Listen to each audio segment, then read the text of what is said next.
Back inside and into our little home studio. So I had to come on out here and enjoy the day. Hope you're doing great wherever you are watching Daily Distinction today. Thank you, as always, for joining. As you know, often on our weekend shows, we do just an abbreviated version, and got an important topic to talk about today, I think, in terms of what's going on.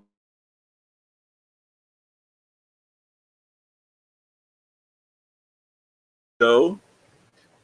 Don't know what happened there, but it's called the Ken and Glenn Show with a guy named Scott. Is launching again tonight. It's 8 o'clock Eastern, 5 o'clock Pacific. Ken Walls, the kind of the guru of live streaming, and Glenn Morshower, the great character actor. Matter of fact, Glenn is joining us tonight from Los Angeles instead of Dallas, where he usually is. So we're going to have a good show this evening. Really hope you join us. It's the Ken and Glenn Show with a guy named Scott, coming up tonight at 8 o'clock Eastern, 5 o'clock Pacific. And by the way, as always, I want to encourage you to share, if you will. I am just so grateful. Our viewership keeps growing. We started out, and man, we didn't even have 100 folks a day watching, and now we're somewhere between 1,000 and 2,000 people every day that watch the show, whether it's live as you're doing right now, or whether it's on replay. Matter of fact, most of our viewers are on replay, so that's part of how they find the show, is because you share it. And if you're watching on replay, you can share it as well. So thank you for doing that, and really, really appreciate you sharing. The reminder, too, if you're new to the show, we have a website where you can get free information on what does it take to stand out and earn more in your life. It's called Distinction Nation. All the resources there are currently free. There's a 14-day audio program that you can download and listen to a new episode every day for 14 days. By the end of this 2-week process, you've got your priorities straight, you've got your goals determined, and your daily activities then will help you achieve your goals. So that's all there for you on distinctionnation.com and more. Oh, Dwayne makes my stomach growl there. It's not. It's noon here in Vegas, so we haven't had lunch yet. So I'm loving that. Hey, Pam, great to see you. Thank you. Don, watching from Winter Garden. Oh, what a beautiful spot to be. That is fantastic. Hey, I'm glad to hear that, Dwayne, that work is cranking up. That is good news for everybody when you hear that the work is cranking up. That's loving that. Vegas is reopened. We're going to see what that happens in this petri dish of COVID-19 that we're trying to experience right now. So the topic of today's abbreviated program is simply this, that life and growth is messy. It is messy. And I'm somebody that has fought that. I don't know about you, but I have fought that. Every time I would, I shouldn't say every time, because I've learned from this and I've gotten better at this. But frequently in the early days of my first couple of books, I had such a problem because I wanted every word and every sentence to be absolutely perfect. So it took forever to get the book done, because rather than writing, I was focused on rewriting. I would write a segment of the first chapter, and the next morning I'd get up and I would start to write, but instead I'd go back and I'd rewrite that segment, trying to make it perfect. So then I write just a little bit of new, but then the next morning I get up and I go back and create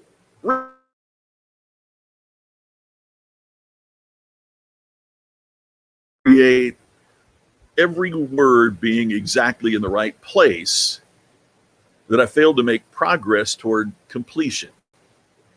And I don't remember who I first heard say this. I've heard several people say this, and I wish I could give the proper credit. I honestly don't remember who said it first, but it is that done is better than perfect.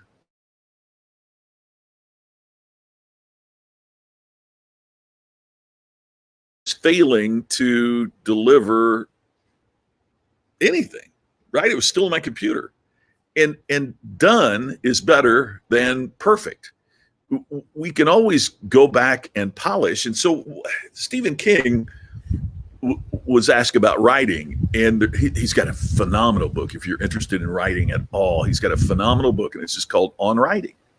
And he kind of talks about what he went through in his struggle to be a successful writer, and he gives advice, and it's just a really, really terrific book. But one of the things that he says is writers write. Well, that sounds so simplistic, but he said writers put the seat of their pants in the seat of the chair and write. They don't rewrite, they write. They don't polish, they write.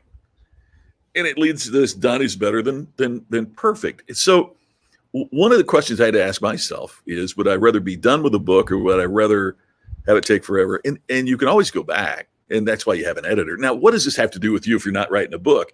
It's that whatever it might be in your life, maybe you're trying so hard to make it perfect that we are ignoring the mess that creates completion and growth. Life and growth is messy. So let's forward into some of the challenges that we're having in the world today.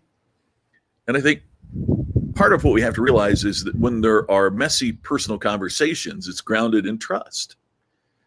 When my parents would have difficult conversations with me as a kid, they were tough conversations, but I trusted that mom and dad cared for me and loved me. When you have messy conversations that are grounded in trust, they can at least get to some degree of resolution, or, the old line about we're going to agree to disagree, right?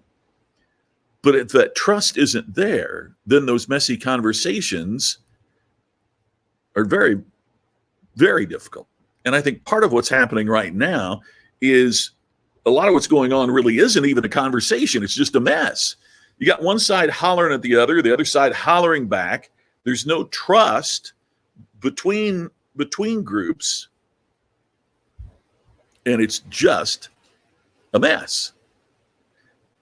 But we have to get through that mess. So let's talk for just a couple of minutes about what it takes to get through the mess. Physiologist Hans Selye defined what he called the general adaptation syndrome.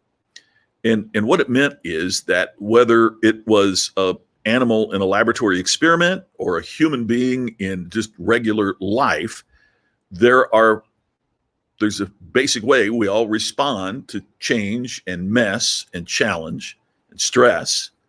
And that is that we become alarmed, we try to resist. And if it goes on long enough, we just give up and give in, right? If you're a parent, do your kids ever try to do this? They keep asking over and over and over and over, and they ask something, and at first, no, it's almost alarm. No. Then you try to resist. You don't stop asking me. No. And they keep asking. Finally, at the point you go, well, all right, do it. That's a perfect example of becoming alarmed, trying to resist, succumbing to exhaustion if the stress continues. It happens in animals, it happens in human beings. It is just how we're wired to deal with a change, a challenge, a mess, a stress. But one of the differences that we have as human beings that animals can't is we can project the future. We can think about what's coming, and those thoughts create a stress as well. We want order in our lives, in the things we want, because in our minds, as we're thinking and as we're going, we create enough mental mess just in our own minds. What was the old line? I needed to look it up before this. I just thought of it. Is somebody talked about you've been very successful. What's the key to your success? And he said of all the problems I've thought about solutions, and some of the problems even happened. That 90% of the problems that we think about and stress over and are afraid to create a mess over don't even occur. So what can we do to handle this? And let's talk about it. And Scott, you're so right. Neither side really hears the other side, right? It's not communication. It's just shouting. It's just blasting at each other. And how do we get past that? And Lisa, thank you. I appreciate that. We've got to embrace this messy process, because if what we want is order, then we're not going to have growth. If what we want is perfect, then we're never going to get through this and get done. So I'm going to suggest 5 ways that we can get better with this. Number 1 is we got to be willing to forgive and not play gotcha. You got to be willing to forgive and not play gotcha. We are in a gotcha culture. We look for those things that we can grab onto. Gotcha. We see it in the media. We see it, particularly more than anything, we see it on social media. We've got to be willing to give that up. When we look at the racial situation and everything that we've been hearing about that, and some of us participating in all of that, I think one of the reasons for the lack of progress is the fear that many of us, particularly whites, have, that in the course of the conversation, we will say something that will be taken in a manner that we didn't mean it, in a manner that's not what our heart is feeling, but our inability to express, particularly when we're feeling stressed because of the difficulty of the communication. And so what do we do because we fear that? We just shut down. I've got to admit, last week on the Ken and Glenn with a guy named Scott show, we talked about racial issues. As you know, we had 2 black actors, a woman and a man, who talked about what they had experienced and what they had. And, just something that, if a cop stops me for speeding, I don't worry that he's going to pull me out of the car, handcuff me, or maybe hurt me, as they do. Well, I have to admit,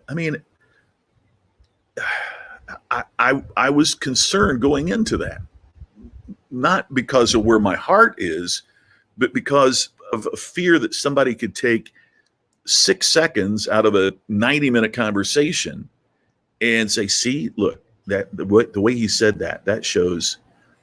And I was very fearful, I have to admit, of that conversation, because I didn't want anybody to misunderstand what my heart feels. And I think that's happening a lot in this country, is we are so fearful of this gotcha culture that's going to take one tweet or is going to take one comment and blow it up. And we've got to be willing to get beyond that. We've got to be willing to do that, because if we don't have these conversations, we're not going to move forward. So we've got to give up gotcha to get to the conversations that we want. We have to give up perfect and focus on progress.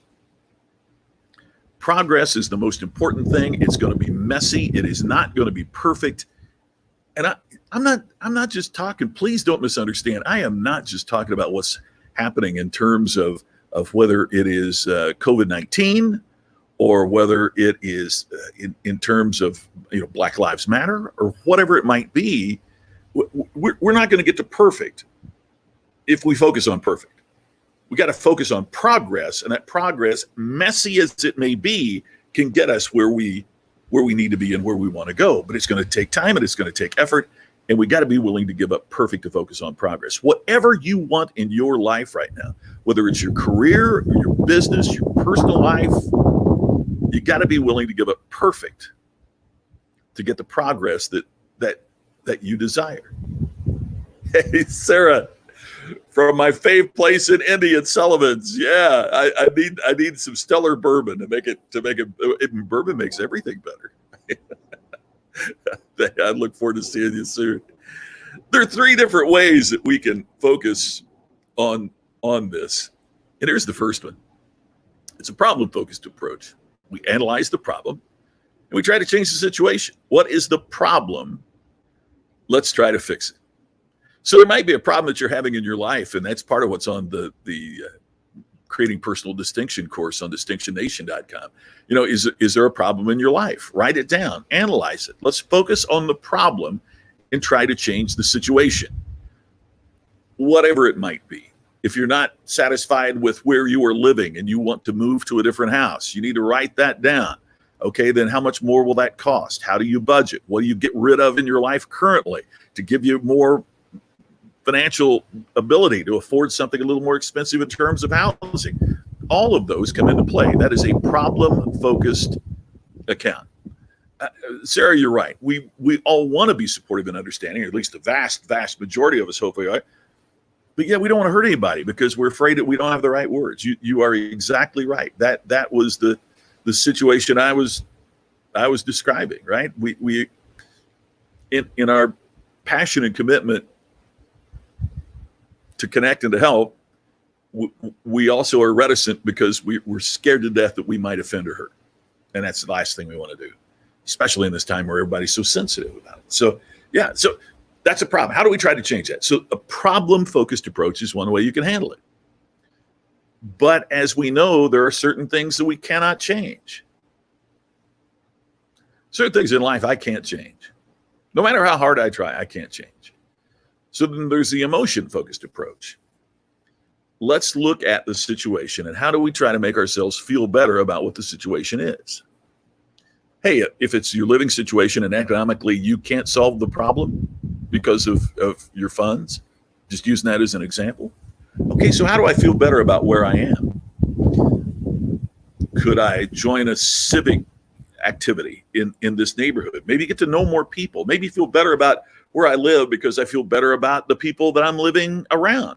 I mean, what are some of the ways that we can make ourselves feel better about that current situation? That is an emotion-focused approach, and that's a great approach as well.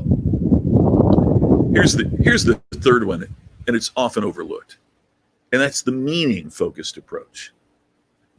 Whatever this situation is, whether it's the pandemic, whether it is Black Lives Matter, whether it is something in your own personal life, how do you find the meaning from this so you can learn and grow? Many of you know that I've experienced some personal tragedies, and my guess is you have too.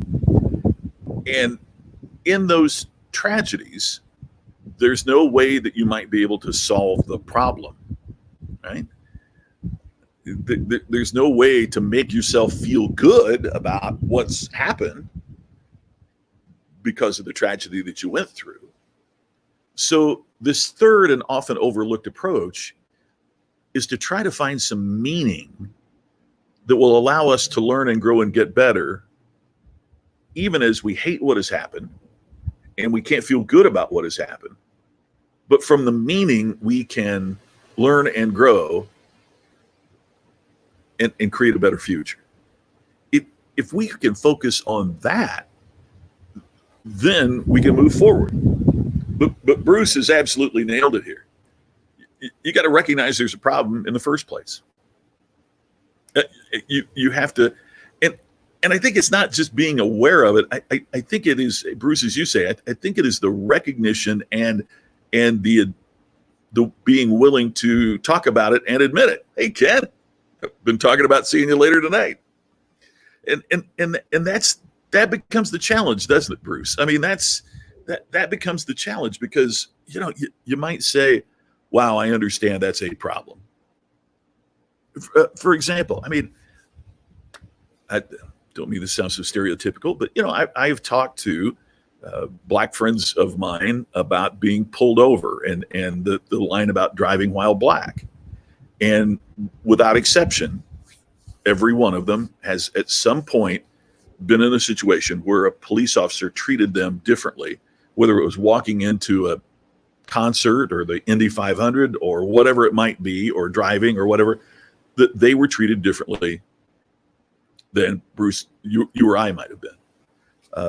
I remember at age, 20, driving in rural Indiana, and I'm driving, and a Black friend of mine is sitting next to me, and it was a roadblock situation because of weather. That winds had knocked down a tree, and the police and they just looked at me in a way that I'd never been looked at before, just checking out my, and so you're aware of the problem, but it's not until you state the problem and make it real. And I think that's part of what the video from Minneapolis did for many, many people, is that it took it from something that was kind of in our consciousness, but yet not forward in our consciousness, to the point that so many of us said, this has got to stop. This is not right. And when it went from an awareness to front of mind, then that's when so many people were willing to take action to do something about it. So whatever that problem is, you have to go from just this awareness to bringing it to the front, where you're willing to take one of these solutions to try to solve it. So those are the three I'd like for you to think about as you look at how do you life is messy. Maybe you take a problem-focused approach. You try to change the situation. Maybe you take an emotion-based approach. You realize you're not going to change the situation. So how can I make myself feel better about the situation that I'm in? Or a meaning-focused approach that we're going to look at the meaning in the situation. And even though we might hate what is happening and hate what's going on, we're going to learn and find a meaning in that to help us get better and grow. None of those are going to be perfect. But as we said at the very beginning, part of what we have to remember is that done is better than perfect. Moving forward, making things happen, it's better than perfect. I'm reminding this that right now. I've turned in the manuscript for the new book that's coming out soon. I'll tell you more about that later on. I'm working on two different products. I always hate the word product because product sounds like this is a product, right? But learning programs that I'm really, really excited about that we're going to be talking about later on. But I guess I'm saying this too because I need to hear it, right? I mean, I'm trying so hard to make them perfect because I want them to be absolutely perfect. And part of what I'm realizing is I got to get it done. And it may not be perfect, but you know what? I'll get feedback from folks about what could have been better, and I'll adjust it. And it's a process. I got to be willing to deal with the mess. I got to be willing to deal with the mess because life and growth, it's messy. It's not orderly. So here's the commitment I hope that you and I can make. We're going to get messy. We're going to do something. And you know what? There's the old joke that friends of mine always say, hey, pal, let's do something even if it's wrong. It might be wrong, but let's just do something. Let's make something happen. And we kind of mean that in a fun way, but there's a life lesson in that too. Hey, let's do something. It might not be perfect. It's not going to be perfect. But let's get it done. Let's get messy. Let's make something happen. And I think that's something that you and I can commit to today. Jeff, I appreciate it, man. If your ears were burning last night, our mutual friend Brian and I were on a call, so we were catching up and we're talking about you. So hope you're doing great. Michelle, oh my gosh, I don't know where you are based, Michelle, but I hope so.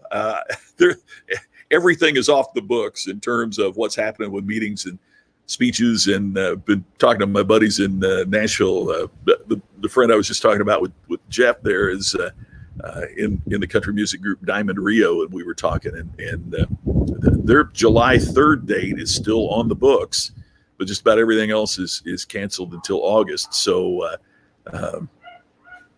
don't know.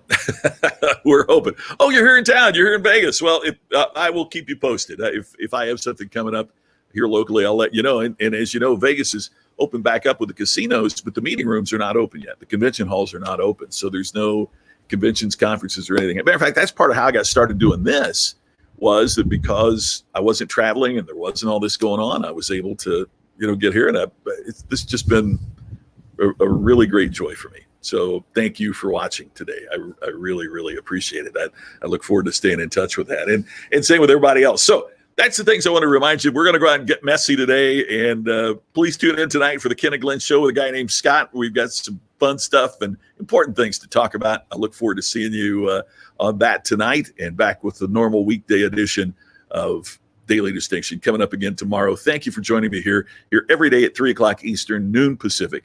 And I look forward to talking to you again tomorrow on the next Daily Distinction. Thank you.